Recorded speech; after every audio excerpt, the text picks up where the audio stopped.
Boa TV. You're watching Boa TV. Kindly click on the subscribe button and the bell beside it so you get notified when we drop new videos. Thank you.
Is this a marketplace?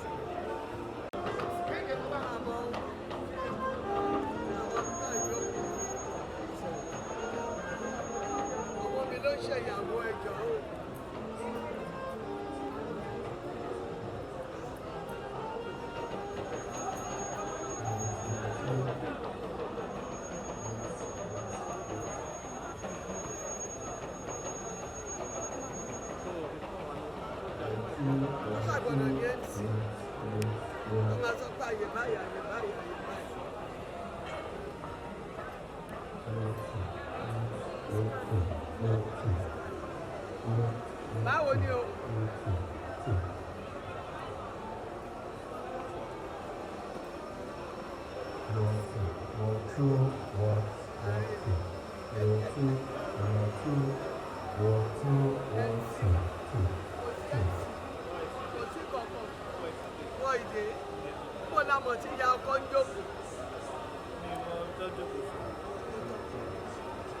Daddy gave you like that.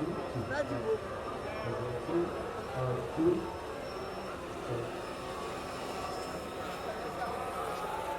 Báwo láyọ̀? Ó ga o. Wọ́n á máa yẹ ìyàwó, á máa yẹ ọkọ.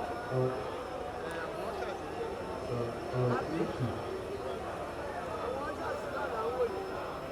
A máa lọ jókòó nígbà máa ní ẹ̀sìn lẹ́yìn.